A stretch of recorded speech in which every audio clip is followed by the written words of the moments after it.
knowledge you've acquired rather than waiting for the next big thing with the next new benefits, because that gets you into a vicious cycle. What do I mean by that? Well, say you've got an education course and then you've just completed it, and then boom, another education course comes out right behind it with a few extra benefits. And you think to yourself, well, hell, I better get that one because that's got a few extra benefits and I'll need that before I start applying it. And then right after you finish that one, another one comes out behind it and you never actually get anywhere. Well, that can become a really vicious cycle. And you have to make sure that any source of information you're getting is valid, it has credibility and real world experience. I mean, make sure it's relative and make sure it's going to help you get towards your goals, because you need knowledge to succeed, but don't let the learning process hinder you from succeeding, if you know what I mean. With just a basic knowledge of business, you can succeed and you have the power to make smart decisions.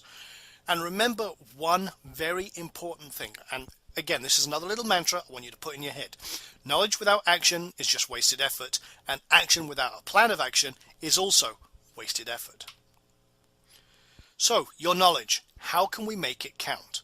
Well, first of all, investing in yourself is essential for success, and using common sense is essential when selecting educational courses.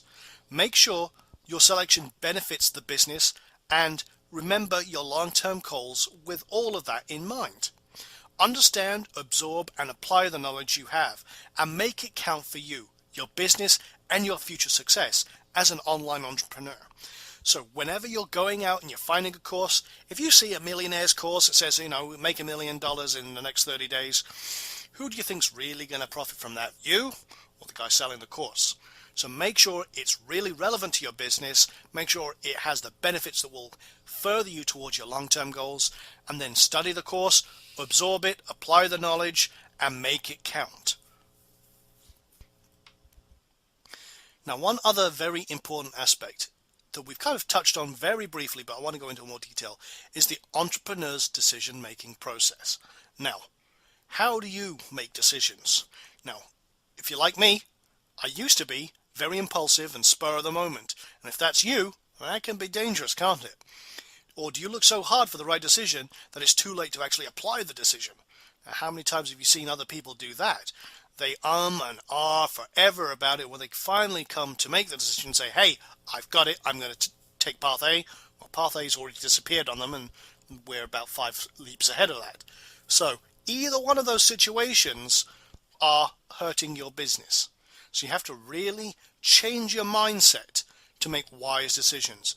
And understand that making wise decisions is not an easy task, but you can learn this skill and apply it with a little forethought.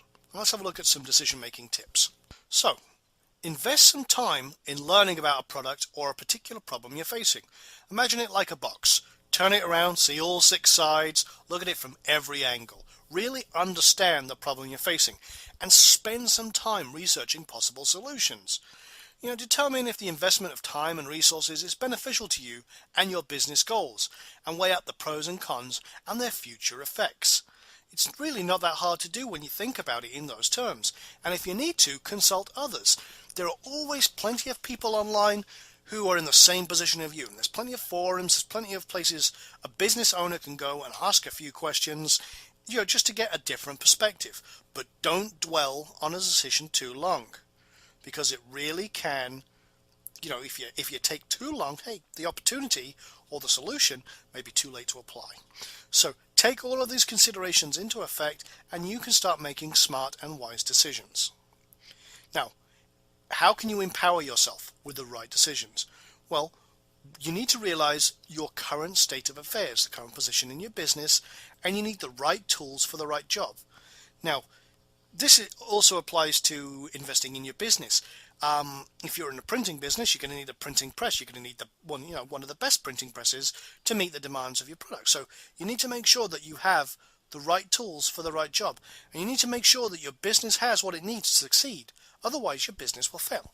It's that simple. So you need to make the right decisions to get the right tools, to make sure you have what it needs. All of these are right decisions for your business success. And never invest in anything that does not boost your profit line or further your progress to your goals. It's plain and simple. Think about it in those terms.